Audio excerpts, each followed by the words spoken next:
Hi, we welcome back again, Char. Grabe, ang init na ngayon ng panahon. Sobra. Anyway, so, ako sa inyo, yung aking most beloved hair product. Ayan, ito ang, sorry, hindi ko masyado nakikita pag walang salamin. Hair mask. Ayan, napakalaki niya mga nag-try na ako ng madaming hair mask. Iba't ibang brands, iba't ibang size, iba't ibang price, of course. Pero dito ako bumabalik naman. Yan. Kasi, for context lang, yung buhok ko ay curly and dry. Tsaka, yan, nakikita nyo naman, nagko-color ako ng hair. Yun, gumamit na din ako ng mga pang hair care na, with hair color na yan, Etla Rouge. So, matigas yung buhok ko, tapos frizzy, yan. And mahirap suklayin.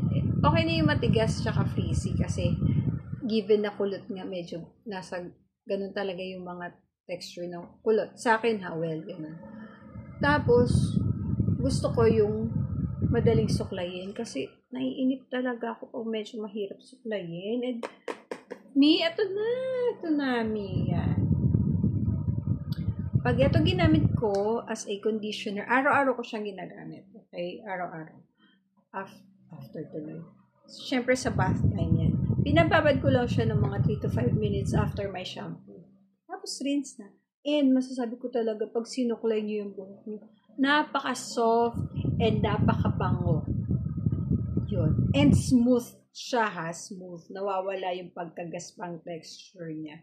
Well, yung hair ko kasi yan, kulot. So, medyo nagle-less na yung frizz niya pag ito yung ginagamit ko. Tsaka medyo nagpo-form siya. Yan. Hindi ko lang masyado nalagyan ng hair cream kanina, kaya yan. Tsaka, yun lang, mami. Order na kayo ha. Ilalagay ko yung link sa comment. Ay, there's more. Yan, meron nga din palang ginger shampoo. First time ko tong gagamitin. Ito, ikalawang bottle ko na to sa kanila. Pero, solid na solid to. Maganda ang reviews ko dito. As in, solid. Tapos ito, first time ko lang to siyang gagamitin. And sana nga mawala yung paglalabas ng hair ko. Kasi sa init, shampoo na shampoo. Ay nako. Ayoko kasi nung hindi nagsha-shampoo kasi pawis-pawis, di ba? Ang baho ng buhok. So yun. And ang nakakatawa, hindi ko na kami seller nito. Dami. Yan.